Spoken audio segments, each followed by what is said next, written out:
यशोमती मैया के नंद लाला। हे नारायण, आज मेरी प्रजा और मेरा लल्ला दोनों ही गहरे संकट से घिर गए। आपको मेरी सहायता करनी होगी।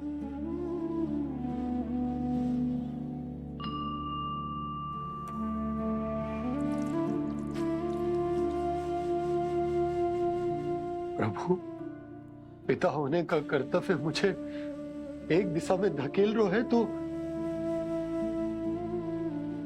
राजा होने का उत्तरदायित्व वो मुझे दूसरी दिशा में खींच रो।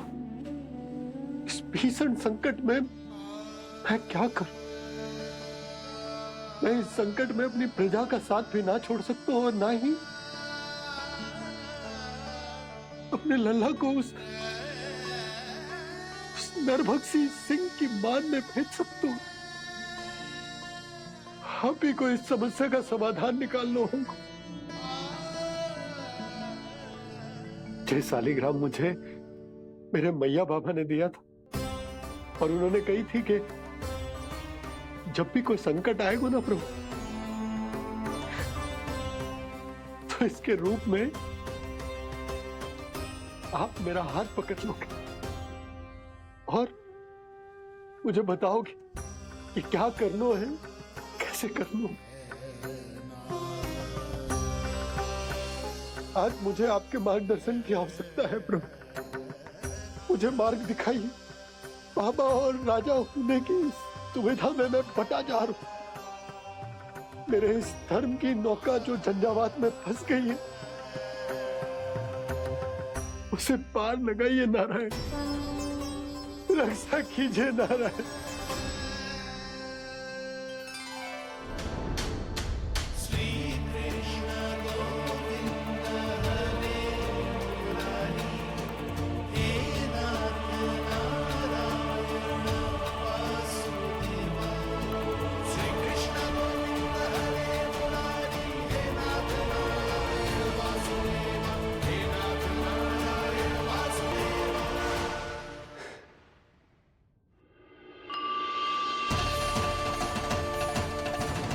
सालिग्राम यहीं तो रखा था मैंने। कहाँ गिर गया? कहाँ चला गया? मैंने तो यहीं रखो तो।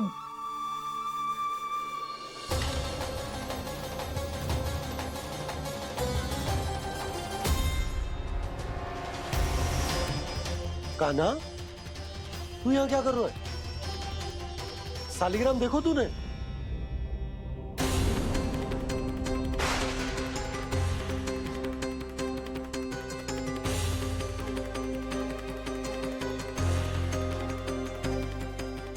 तेरे मुंह में क्या है? कान्हा, कहीं तूने सालिग्राम मुंह में तो ना ले लियो? हे नारायण, क्षमा करना, अबोध बालक। जी क्या करो कान्हा तूने?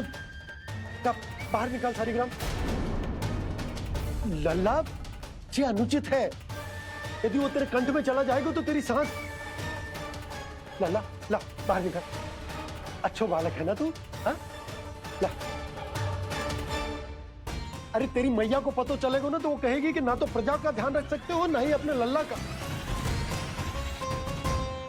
लोभ के फंदे में चारों ओर से जकड़ गए थे हम। भविष्य के स्वप्न देखते देखते अपने जीवन का सबसे बड़ा भूल किया है हमने।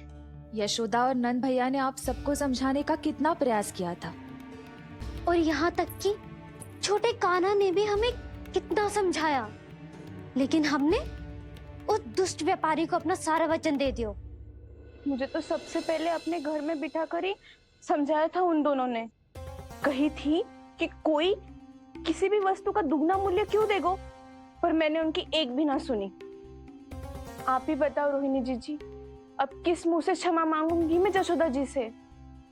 क्षमा मांगने की कोई आवश्यकता नहीं।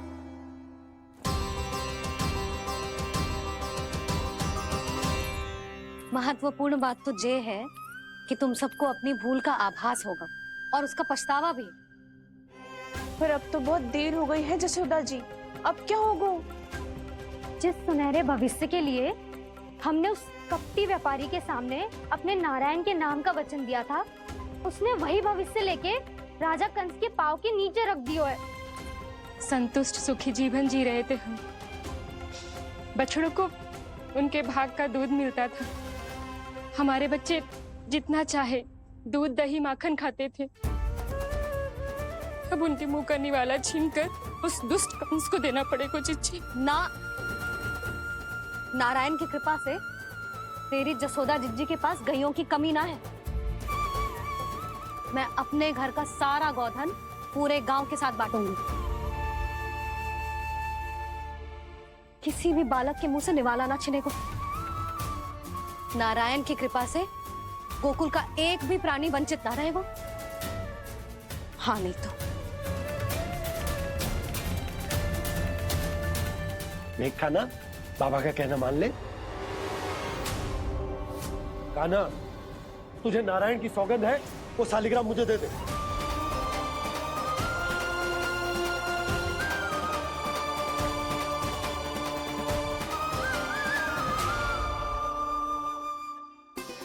छे, क्या करो लल्ला तूने?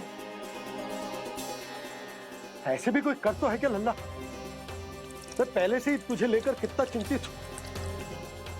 अच्छा पता है तुझे? क्षमा करना प्रभु।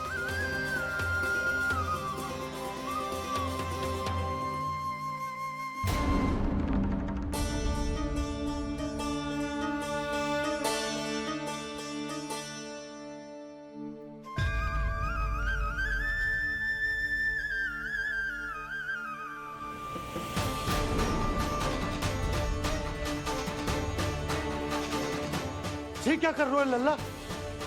नारायण की मूर्ति कहाँ गई?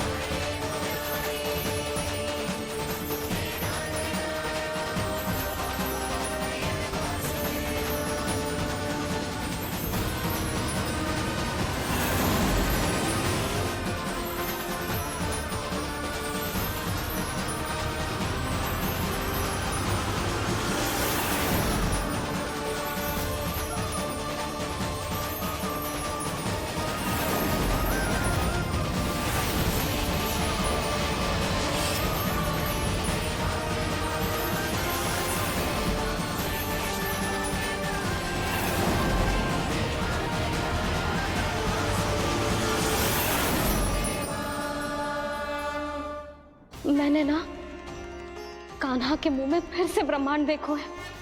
मैंने तो ये भी देखो कि श्री नारायण गोकुल में हर स्थान पे है। जहां देखो वही नारायण। जिनके मुख में त्रिभुवन, जो सारी सृष्टि का संचालन करते, मैं उन्हीं की चिंता कर रहा था।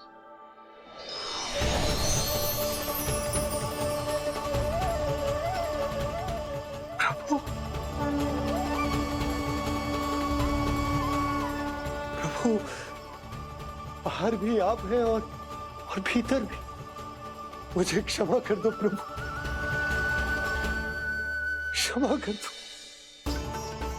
इस सांसारिक माया में आकर मैं भूल गया था जिनके पास सारी समस्याओं का समाधान है, जो किसी भी संकट को क्षण भर में समाप्त कर सकते, वो तो मेरे सामने ही।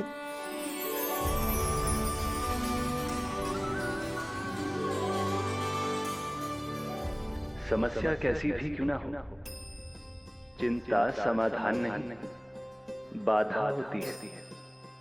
इसलिए चिंता मत कीजिए बाबा। मैं तो सदैव ही कहता हूं, मनुष्य को कठिन से कठिन परिस्थिति में भी चिंता से दूर ही रहना चाहिए। यदि व्यक्ति अपना सारा ध्यान अपने कर्मों को पूरा करने पर लगाए, तो वो बड़े से बड़े संकट का सामना भी सहज ही कर सकता है। और वैसे भी मेरी पूजा वही करते हैं जिन्हें मेरे अस्तित्व पर विश्वास है। इसीलिए उन्हें भी ये विश्वास अवश्य रखना चाहिए कि मैं अपने भक्तों का साथ अवश्य देता हूं, सदैव, हर परिस्थिति में।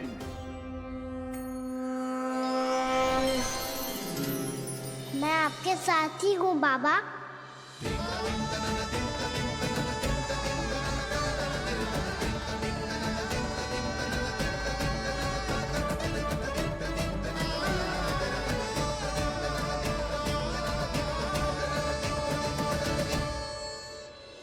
जीवन भर उसके साथ व्यापार करने को वचन दियो है, उसका क्या जशोदा?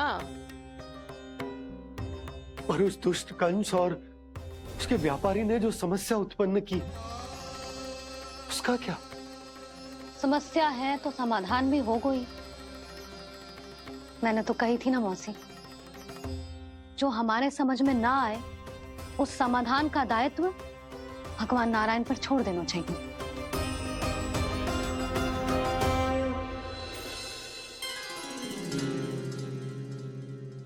ये देखो,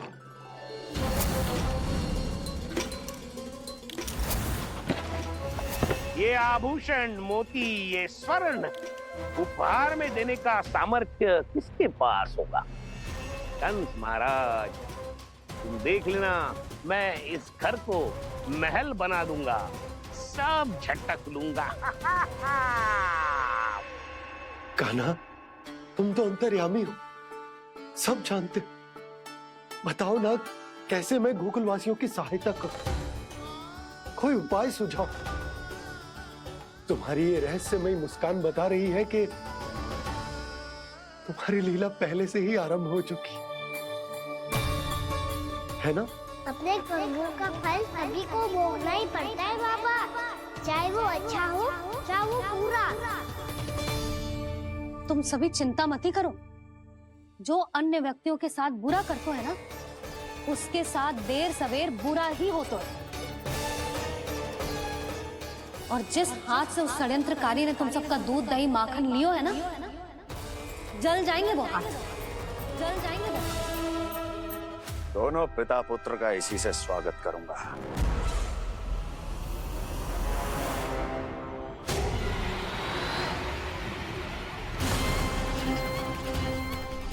अचानक गदा में ताप कैसा? मेरे हाथ चल रहे हैं।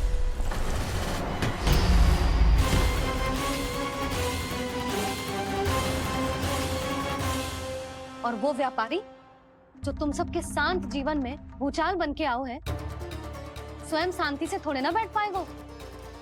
अरे उसके जीवन में उस षड्यंत्र से बहुत अधिक भयंकर भूचाल आएगा।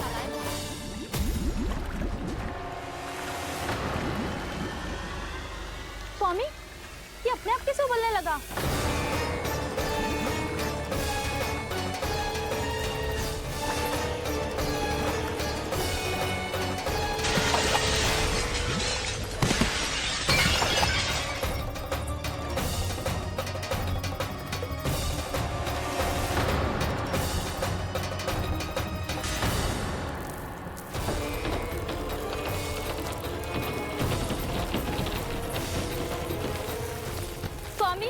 आप इस घर को महल बनाने का स्वप्न देख रहे थे, लेकिन ये खंडर बन गया। आप जिसके साथ मैत्री का संबंध स्थापित करके आए, वो कोई महान सम्राट नहीं, दुष्ट है। दुष्ट? उस व्यापारी ने दुष्ट कंस के साथ मिलकर भोले भाले गांव वालों का भोजन छीनो है ना। देखना उन दोनों के भोजन में कीड़े पड़ेंगे।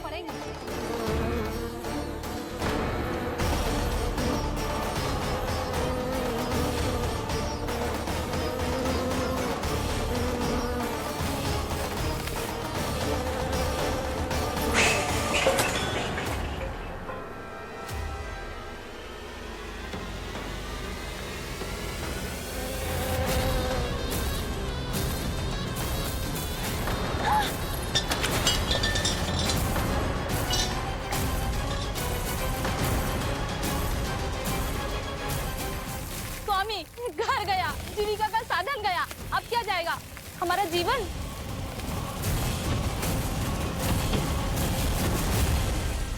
महाराज कंस का उपहार, आभूषण वाला संदूक। उन दोनों ने मिलकर तुम सबका दूध दही माखन सच्चा धन छीनने का प्रयास करो है ना। अब देखना उन दोनों का धन, उनके आभूषण सब लोहे के बन जाएंगे, कंकड़ पत्थर हो जाएंगे सब, कंकड़ पत्थर हो जाएंगे सब। ऐसा ही होगा मैया।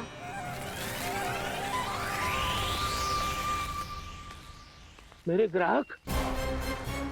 लेकिन स्वामी, ये इतने क्रोध में क्यों दिखाई दे रहे हैं?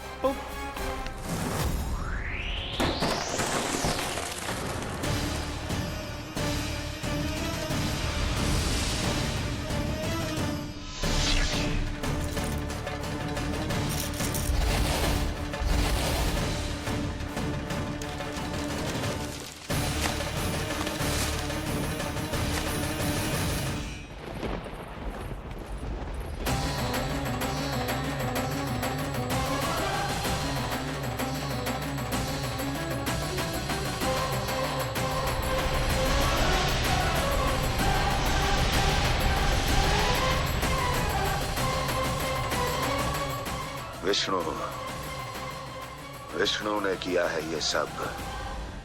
कंस ने जो किया है उसका दंड वो अवश्य भोगेगा, उसका दंड वो अवश्य भोगेगा, दंड वो अवश्य भोगेगा। किसने कहा ये? किसने कहा ये? किसने कहा? मैंने पूछा किसने कहा ये? तुम जिसे ढूंढ रहे हो वो मैं हूँ, विष्णु अवतार। क्या चाहता है तू? तुम्हारे युद्ध मुच्छेदा कंस और मेरे भोले भाले भक्तों को अपने जाल में फंसाकर तुमने सारी सीमाएं पार कर दी। अब जब तक तुम गोकुल के ग्वालों को अनुचित प्रकार के अत्याचार से मुक्त नहीं कर देते, तुम्हारा और अन्य सभी षड्यंत्रकारियों का सामर्थ्य, वैभव, बल सब कुछ नष्ट होता चली जाएगा और तब तक अपने पूर्व रूप में वापस नहीं आएगा जब तक तुम उन निर्दोषों को जीवन यापन का अधिकार लौटा नहीं देते।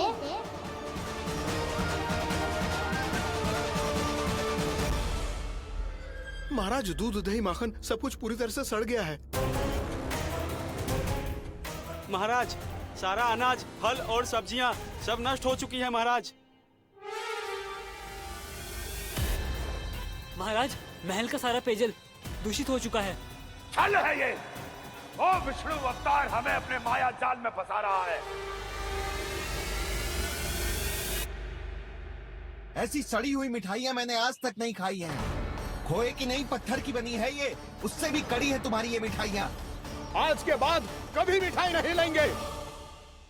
जो बुरे कर्म करते हैं उनके साथ बुराई होता है और अच्छे कर्म करने वाले को अच्छाई मिलती है।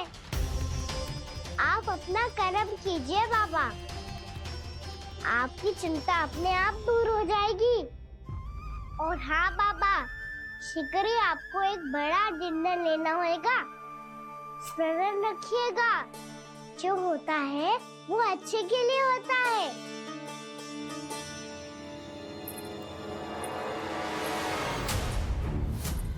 बाबा, मैया आ रही है, क्या करूं?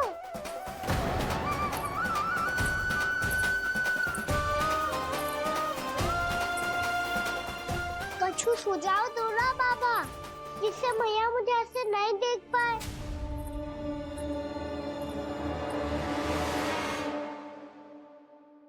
सुनो जी,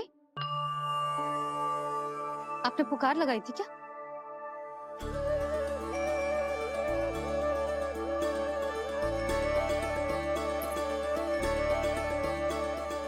तुम मुस्कुरा क्यों रहे हो?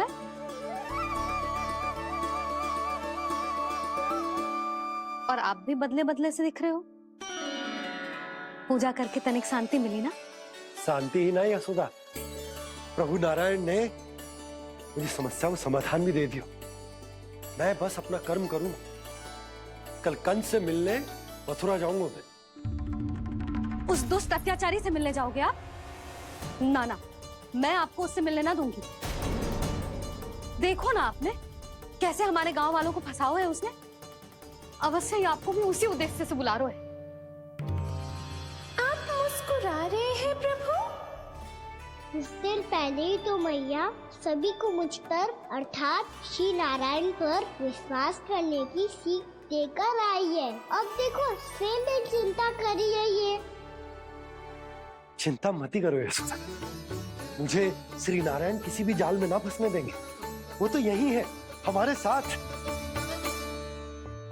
यही है, इसका क्या अर्थ है जी? तुमने कही थी ना कि तुमने उन्हें हर जगह देखो, हमारे घर में, गोकुल में, तो इसीलिए तुम चिंता ना करो, मुझे अपना कर्तव्य करने दो। कल भोर होते ही मैं मथुरा निकल जाऊंगा। पता तो चले वो हमसे चाहतो क्या है।